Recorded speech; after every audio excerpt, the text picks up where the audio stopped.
As we all know, sport is powerful.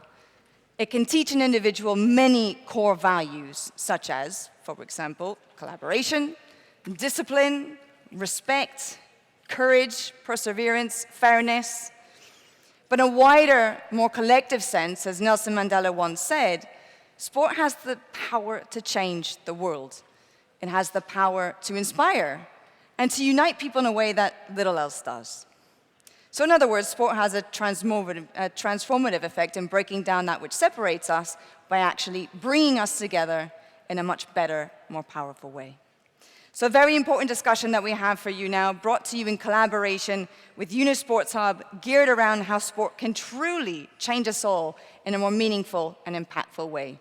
So it's with great delight that I can now bring out onto the stage Fatma Samoura, the General Secretary of FIFA, Professor Prof Yunus, co-founder of Yunus Sports Hub, and Nicolas Pompigné-Monniard, founder and chairman at the APO Group, who is also going to be moderating this chat for you. Enjoy it.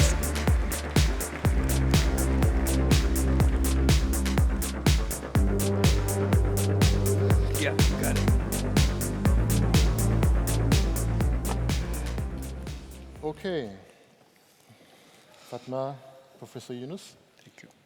Thank you for joining us. Professor Yunus, first, you developed a concept which you referred to as social business. Can you tell us more about what this is and what is the articulation with sport, really? Yeah, I'll be quick on that one. First, my introduction into social area was microfinance. Bringing financial services to the extremely poor people, particularly poor women, without any collateral, without any guarantee. And it worked beautifully, became known globally. Spain was one of the countries which promoted it very well in the Latin America and other countries. Then along the way, I came to the conclusion that poverty is not created by the poor people. Poverty is created by the system that we built around us. If you want to address poverty, we have to look at the system first, because that's where all the poverty is coming from. And then we focus on the system. The financial institutions are designed the wrong way so that people remain poor. They cannot get out.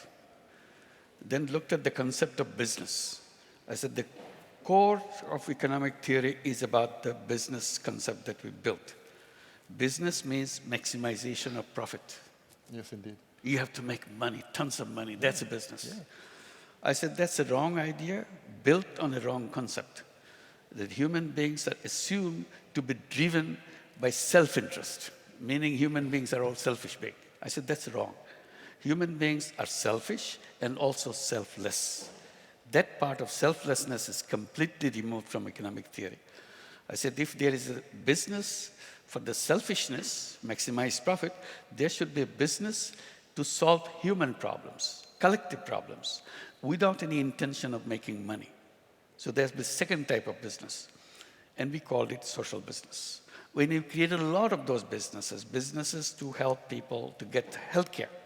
Healthcare is a missing in every single community, every single country in the world for the bottom people. So we created businesses for social businesses to bring healthcare to the people in an affordable way so that they can get good healthcare, but somebody's not making tons of money out of it. Today, healthcare is designed for maximization of profit. To give an example, when the COVID-19 came, we campaigned that COVID-19 vaccine should be made something to be without intellectual property rights, so that everybody can produce it in every country. Countries after countries supported us, but the few countries which opposed us, so we couldn't get it through. So it remained as with the patent right. As a result, few countries with few pharmaceutical companies make billions of dollars by making vaccines, whereas the entire world is deprived from vaccines. 80% of the vaccines produced in the world are consumed by or taken away by the 10 richest countries in the world. But Professor Yunus, if we go back to sport, for instance, and I know you are big on sport and entrepreneurship, right, and youth. So you see a lot of potential Absolutely. in the industry of sport. Yeah. for the youth. Tell us more about that. Just quickly, I've been promoting the idea that the sports is a big power. It's amazing power. It touches every human being on this planet at the same time. When you have a football game, when you have an Olympic, almost half the population of the world is on the same screen, seeing the same thing at the same time, and emotionally tied to that. I said, that's a big power, but that power used only for commercial purposes, not for social purposes. So I said there's an unused capacity of the sports to use that. So I came up with the idea when you design an Olympic can be designed as a social business. Mm-hmm. So they asked me, well, how do you do that? I said, look at the Olympic Village. It's a tower of building where Olympic athletes stay there for about 2 weeks or 3 weeks. And the purpose of served, everybody forgets about it. You spend lots of money building it, and you auction it off, nothing happened. I said, why don't they create this Olympic village like a real village for the homeless people? So you developed that whole concept of social business. Yeah. You, Fatma, you're the Secretary General of FIFA, but you had an entire professional life before you joined FIFA. You will leave FIFA in December. You have spent 7 years, I think, Indeed. at FIFA. But before FIFA, you were working for the United Nations. Yes. Right. So I'm guessing that you don't join the United Nations by chance or whatever. You probably wanted to, I don't know, save or fight poverty or whatever. So my question is, eventually, why did you join FIFA? What did you see there? Well, this is a $1 million question that I've been asked time and time ago, but before answering, I would like to acknowledge the presence of Professor Yunus. I've been a big admirer of yours for years. During the 21 years I served with the UN, I have several opportunities to directly see from my eyes the impact that the microfinance and the microcredit were having on the life of the very poor in Africa, but also in Asia. So for me, it's an honor and a privilege to be sharing this panel with you. And if anything I can take from here, it's the fact that despite everything you went through, you are still here, very much animated and still very proud to be defending the use of microcredit to make the world a better place to live in. So now to come back to Nicolas' question, yes, I've joined FIFA involuntarily 7 years ago after thinking for years that I will be achieving my career in the United Nations. But when I read the manifest of the President Infantino, I just realized that all the years that I have accumulated in fighting poverty, social exclusion, fighting for more social justice, that the football is definitely the world sport that has the power to bring alive all those social changes and all that motivation also that I had to make the world a better place and also to make human more desirable to be living on this earth. So when I was approached by President Infantino, the idea I had was based on my previous experience with the United Nations, but in humanitarian settings, especially in Sierra Leone and in Liberia, where I could see as a witness the power that football has on fighting factors. The children that was engaged in both countries would definitely only lay down the arms when there was two things, when it was raining and when football was played. And my second experience on how also football can impact the life of the people was during a short mission in Rwanda, just after the genocide, the Tutsi genocide, where for the first time in the history of this country, two communities were coming together for peace around the building of a football pitch. Because for years, the United Nations was trying through different means, but also different activities to get the youth of this country together, but it was football that bring life to that project. Today, I'm working in another project in Sierra Leone at the border between countries that were affected by the civil war in Sierra Leone and Liberia. And the idea was to create a kind of safe haven for the youth in those three frontiers and use football also as a way to unify people. So for me, my philosophy when I joined FIFA was to use football to really change the world and also to impact in a sustainable manner the life of the people who are the voiceless, similarly to what Dr. Yunus was doing through microcredit. So I see a lot of similarities on the way he approached the fight against poverty and me, the fight to make social change through football. And so, is it real? I mean, or is it? I mean, can you give us example of that? I mean, you actually saw change. Give us an experience. Maybe you witnessed or something. Well, the change I've seen, I will start back in the 2000 in a country that is not far from mine, that is called Côte d'Ivoire. You know, for years, there was civil unrest in that country, and that were almost pushing the economy of the country to collapse. But when the national team went to the AFCON and won the AFCON, for at least several days, there was nothing that was discussed beside football and how the national team was victorious and how it brings about peace and kind of serenity to discuss about now long-term plan to bring the country back to normalcy. The second time was in my own country last year. We had some also civil unrest. And when Senegal, of course, won the AFCON, the African Cup of Nations, all the political leaders wanted to make theirs that victory.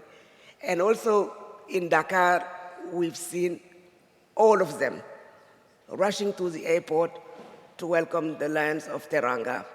And for the whole month of January, February, the only thing that was discussed was how proud the Senegalese were for the first time after 60 years to win this AFCON.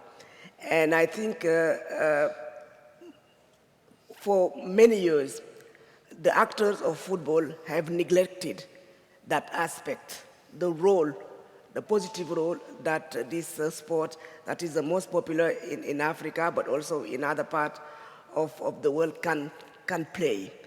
If football is used for the right cause, it can definitely contribute into keeping the young people healthy, take them out of criminality and isolation.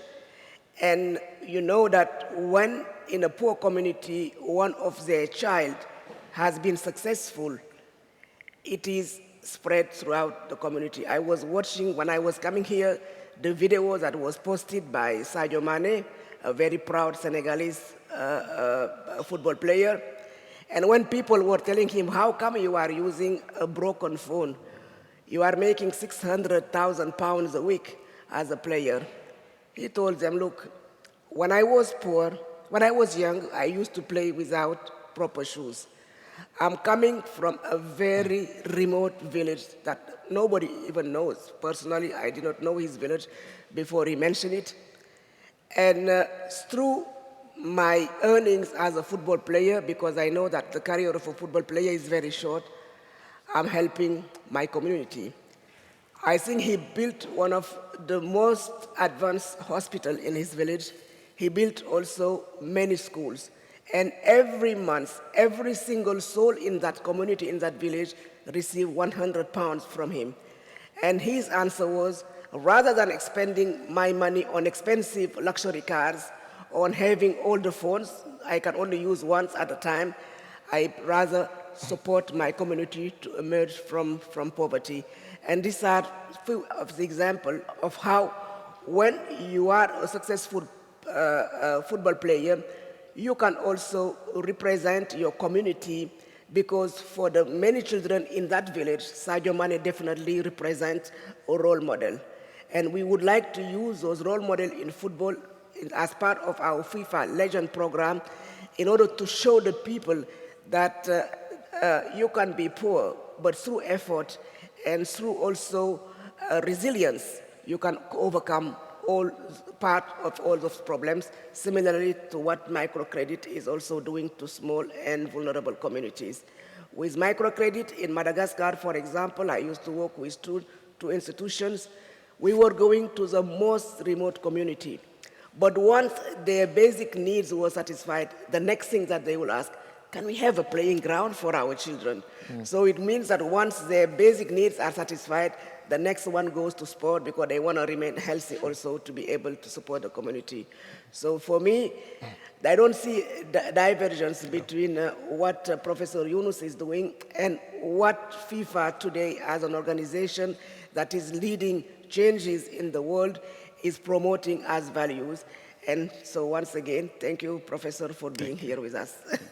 Thank you. So, Professor Yunus, for one Sadio Mane, which is a role model, there are plenty of players which are never going to make it to that level. Yeah. Maybe their career will be stopped for so many reasons. The youth is aspiring to become Sadio Mane, but what do you think? What is your message to all those kids, the youth? That's a shame, because only few people, handful of people get the top of the sports and so on. But the remaining bulk of them are forgotten. They dedicated their whole life to succeed in the game, but they didn't. And their life became meaningless. And I was just told that the shelf life of a young person who is in sports could be as short as 27 years, 28 years, and you're done, finished. Yes. What do you do after that? You rise to the top and suddenly there's nothing left. So you feel neglected, forgotten, you feel depressed, you become addicted to drugs and things like that out of frustrations and so on.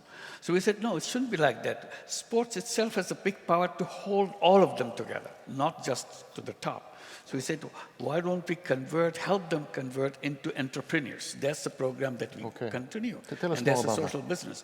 Or we create a social business fund and say, prepare yourself to become an entrepreneur, because they usually go for job seeking. And nobody pays attention because they never did any job. They are doing something else. So they are insignificant income or no income at all. So we said, no, you don't have to do that. You are a sports person, you are a competitor, you are a focused person. You can become an excellent entrepreneur. All you have to do is to find the money, like microcredit. You provide the money to the women in the village who never did in a business. Suddenly, with $100, $200, $500, she's a businesswoman. So for sports people, $5,000 or $10,000 or something, you become an entrepreneur. So we help to convert themselves into entrepreneurs. That's a social business. We don't do that to make money for ourselves. We do that to help young sports person to become a dignified person, solid person, and stand on his or her feet to make sure that his or her life is not meaningless. That's what we try to do. But Professor, those are words. Give us an example. Give us an example of something you're doing, you did. Sure, very simple thing. Like you're a sports person, you're familiar with all the sports gadgets. So you deal with the businesses that sell you those gadgets. Can you become involved in their business? Become an agent to sell this because you know you use that, and people believe you because you use them. So you become agency. You start selling things, and then you start producing those things yourself, because finance is the thing. Otherwise, you know which one is more comfortable than the others. So you start from there. So become familiar with the companies that sold you things. Now, on their behalf, you are selling things which you feel good, or you start producing things to do that. And there are a lot of things with the outsourced.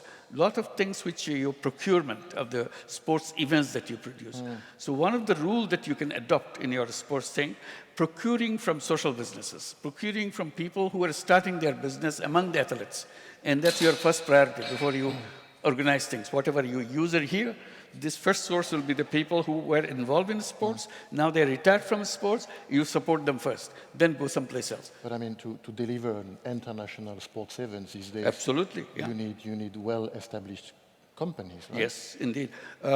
Take the example of, we are working with the Paris Olympic 2024. Okay. And one of the principles I was mentioning that they will design the Olympic village in a completely different way. Another thing, procurement of all the things that this Olympic will need come from the social businesses, particularly those who are involved in sports. So give us. So in the beginning, they had no idea how to do that. Okay, okay. Now the big companies are looking for people who would be qualified because the priority will be to have partnership with them. Saying that, look, we have the partnership, so we have a case. So give us a few examples of those social business corporations which are going to provide services for the Olympics. Doing what? Yeah, Providing what? selling, for example, catering services. Catering service is a big thing.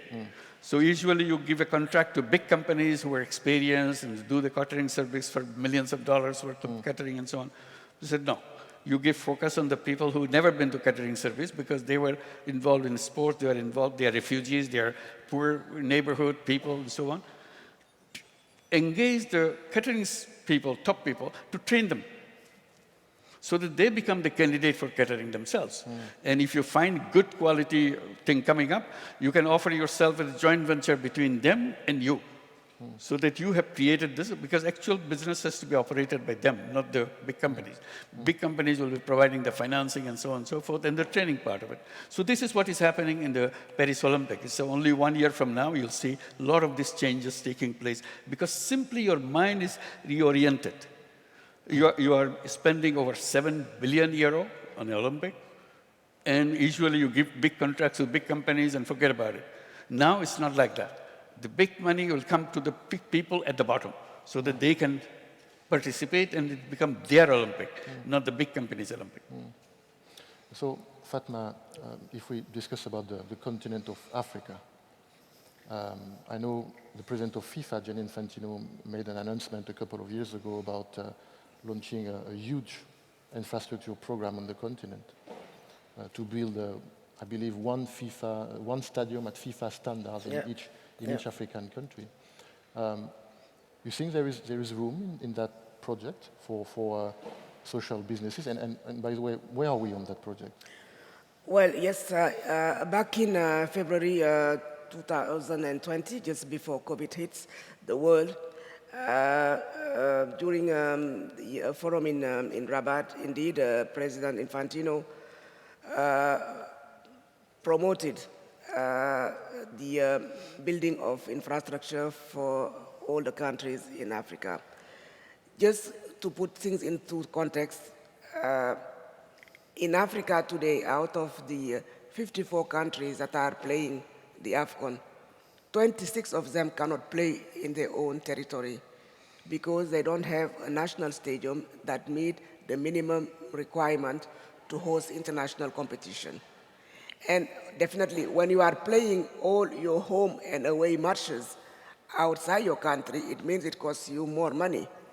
And also, you are disadvantaged by the fact that your national fans cannot all travel for the qualifiers, for example, of the World Cup or of the AFCON to come and support you. So the idea was, why don't we create the conditions with international institutions to have those 26 stadiums, but also other countries in the world, the minimum of, depending on the size of the population, that of a stadium that responds to the norm and standard of FIFA. And during that forum, we invited several commercial banks, but also development companies, development bank, to come forward and support FIFA. The project has been halted by the COVID. So for 2 years, there was not much done towards this project. But recently, with a partnership of also African entrepreneurs, we are moving, and one of them is African, the BAD, the African, Bank African Development Bank. We are moving slowly. And the idea is for us to make sure that those infrastructure don't become white elephants, as you mean, because we want to create a whole ecosystem, an economic ecosystem around these stadiums by bringing big hotel channels, but also making sure that it's financially sustainable. It's a lengthy process, it's a heavy also project because FIFA will be acting as a collateral in case for some reason these countries are defaulting to reimburse the debt, and this is something that I'm following personally. But beside the fact that it makes sense for all African countries to be having a proper stadium, I think through social investment and social business, we can create the conditions for every young person, boys and girls, who want to play football in his country to play it in a safe and conducive condition. Why? How can it be done? Very simple. Football is a simple game.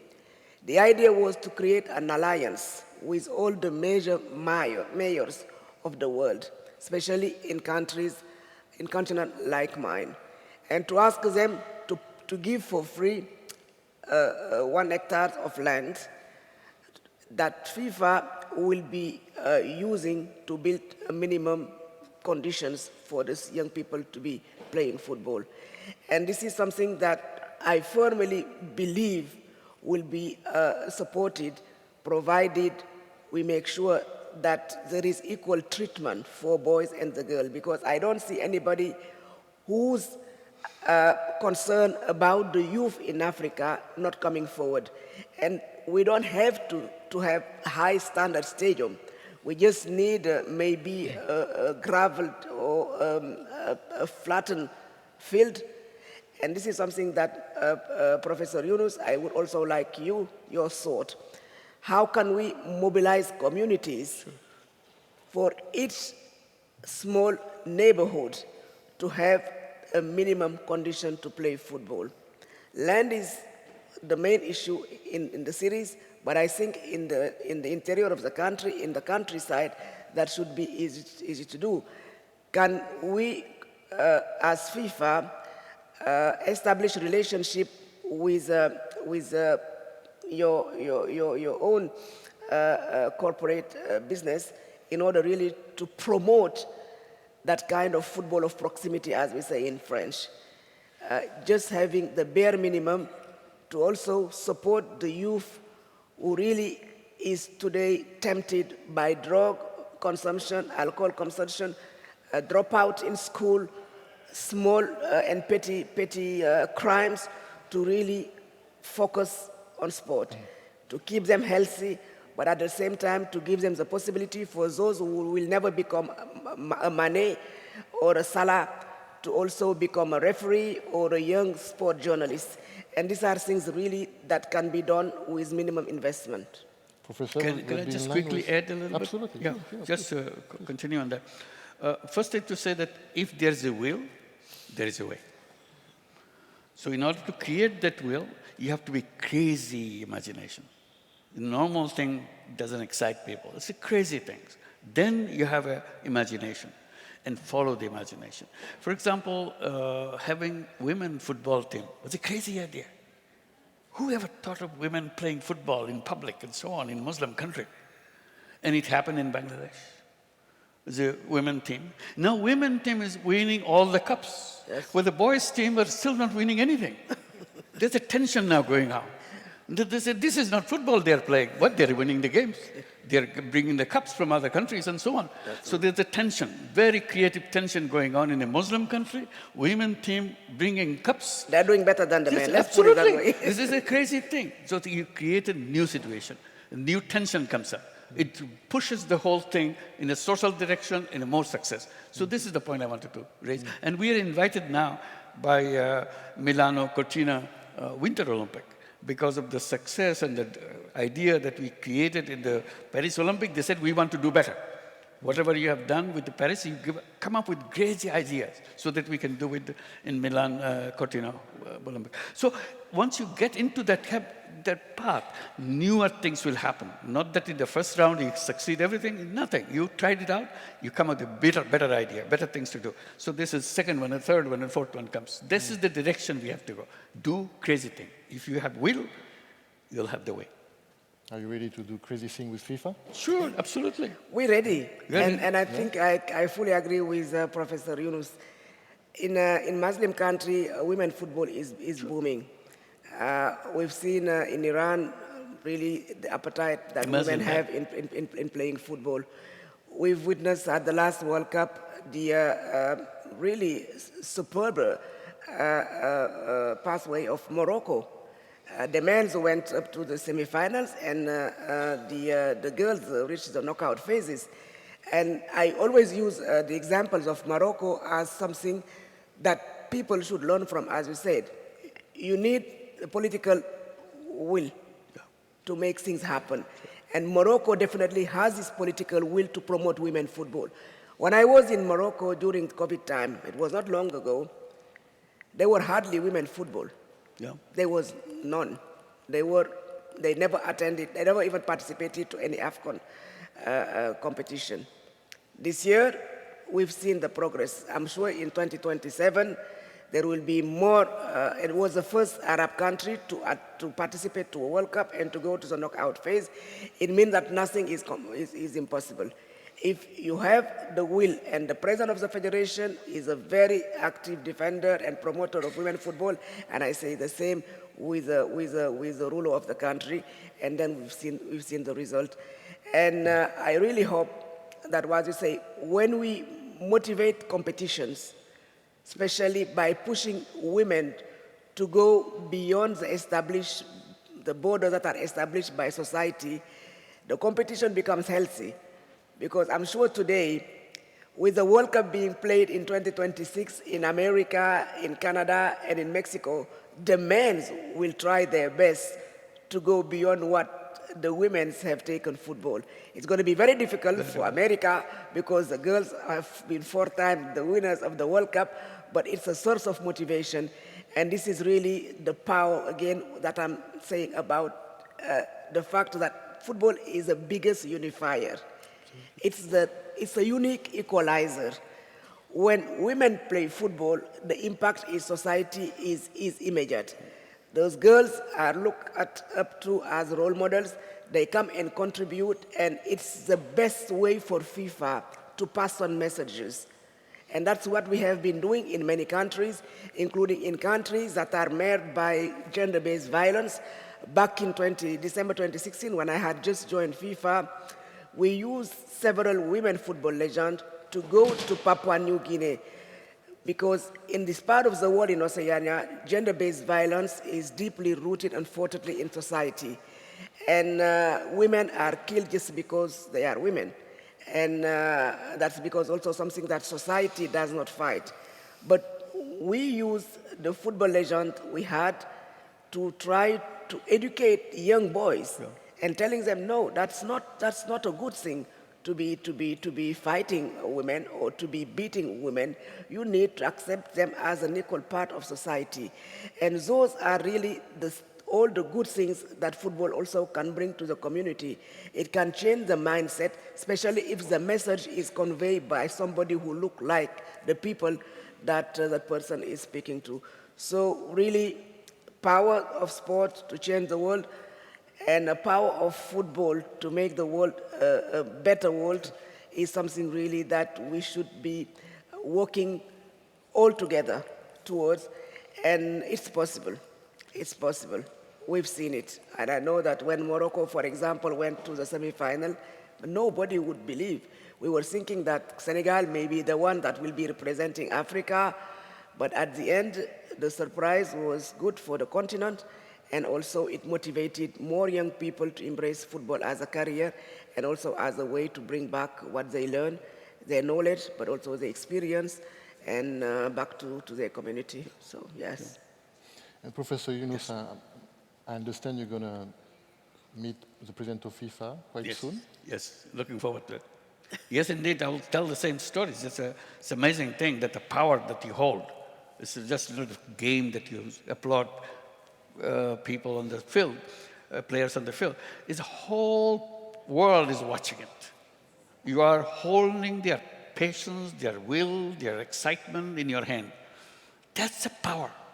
Don't waste that power. Yes. Just think about it. For example, why don't we have something like a crazy thing, zero waste football team, promoting zero waste? And whenever we play, our stadium will be zero waste stadium. It's a crazy idea, we do that, but we can do that. It's an idea, you develop it, because we will be filled with this waste very soon, and we'll be dumped under this, will be graves of the waste.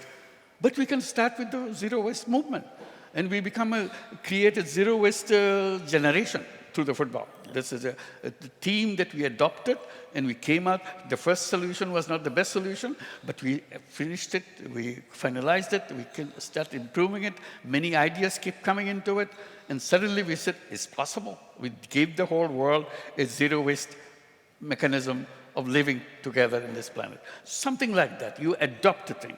And you don't expect the first round will be the best round. This is the beginning for us, and then we keep pouring in our ideas. If you start ideas in this gathering, you'll see 1,001 ideas will come out of it. Pick one of the things that you have. Try it out in a small football team and see how it works. And this is the beginning. So we have to address those ideas to make things happen in a different way. The conventional way of doing things is simply leading us to suicidal path. We don't have to surrender ourselves to the suicidal path. We are creative human beings, and youth, sports and youth is a synonymous thing. Youth is the one who will be creating the new ideas and new paths. So that is the power that you hold in the sports world. Don't waste it. So, Professor Yunus, you're going to be a Nobel Prize for another 30, 35 years? Because you are only 82. Yeah, 83. Okay. But you, Fatma, you're going to leave FIFA in a couple of months. Yes. So everyone is wondering, are you going to retire? No, join the social business of sports. You have a garden somewhere? Or? Well, I don't think there is anything like cold retirement in the life of a woman. You know, there is not a single day where a woman stops working or singing or thinking or doing things. So I will be definitely retiring from my current position as FIFA General Secretary, but I have, as you say, hundreds of ideas. Sure. And my will is definitely to go back to where I came from, development, because I think after having served FIFA for more than 7 years, I can apply also the skills and also the experience I gain in FIFA to support my country, but as a country around the world for more social justice. Social justice is really my hobby now, and I would like to use really the power and my position to really make people feel that they are part of one society. And what is happening now, as Professor said, is something that will only cause disaster. We cannot continue living in a world where disparities between gender are becoming bigger and bigger, but even disparities within the same country is becoming bigger and bigger. People are becoming increasingly rich, while the majority of the poor are fighting to survive. And definitely the protection of environment to leave to our children a healthier planet is something also that should be a matter. And football also can promote this kind of value, how we can be playing and at the same time keeping our planet clean. Yeah. We'll be a team. Yes. That's it. I know you will work together. Yes, indeed, together. For the next 25 years. Absolutely. We are in Spain, and I'm not aware that you've made any statement on the unsolicited kiss, which happened during the Women World Cup. Can I ask you, what is your opinion? Well, first, I'm glad that since this early morning, an agreement has been found, and that a tripartite commission will be created with the Consejo Superior de Deportes, so the Council of Sport, and the Spanish Football Federation, and also the Players Union, where really there is what we can say a more serene environment to allow also the national team to be playing their Friday game against Sweden and also on Tuesday against Switzerland.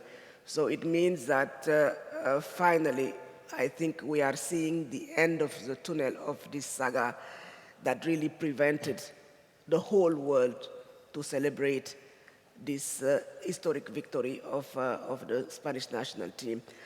I did not express myself because first I prefer to rely on the institutions that are in charge, that are dealing with this kind of questions within FIFA. But nevertheless, I think the president has been very vocal about how something that was supposed to be the day of celebration turned into the tragedy of football. Personally, for 2 years, I've overseen the organization of this World Cup. But I could not express my joy of having Spain, a country that is very close to my heart, celebrating because, as you say, of these unsolicited kisses. Women deserve to be respected.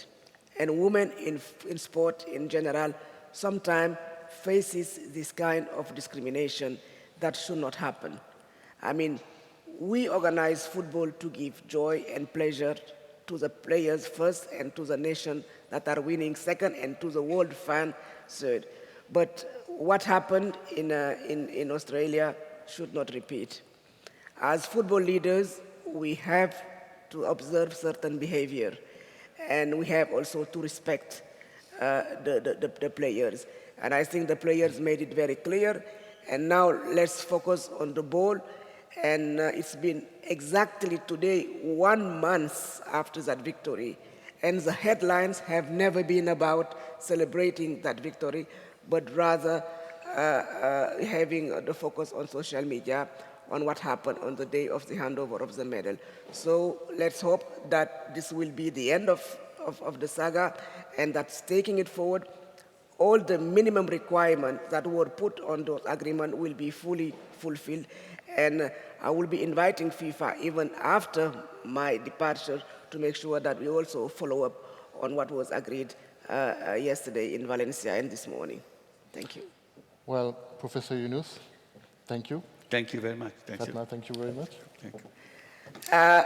Madam, before you leave, I just would like to bring smile to faces, because I know that there is one thing that if you give it to a young man or to a middle-aged man or to an old man, you always put a smile on, on his face. So, Professor, this is a football, this is the official match ball of the FIFA final. Wonderful. And look at what is written. Oh, that's me. That's you. Thank you so much.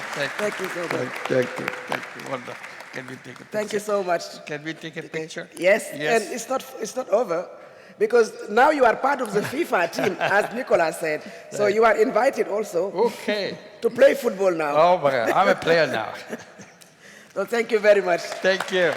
Thanks a lot. Yeah, he wants to. Okay, sorry. Okay.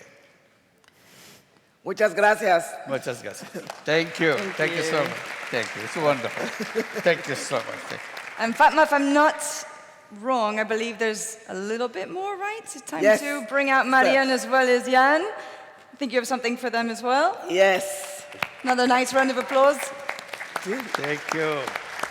So this is also a special pennant for you, madam. Thank you very for having much. invited me for the second time in this beautiful event. It's been our pleasure. Yes. Absolutely. And this is on behalf of the FIFA to the World Football Summit. Okay, wonderful, awesome. Thank you very much. And I have something special, of course, for the big boss. Oh, thank you very much. Yeah, that's for you. Okay, Thank you so much. And also, you are part of the FIFA football team now. Thank you, Fatma. Thank you very much. Okay, thank you. Thank you. Thank you. Thank you. Yeah. Yunus, come in. Yeah. Yes. Sure. Professor. Take.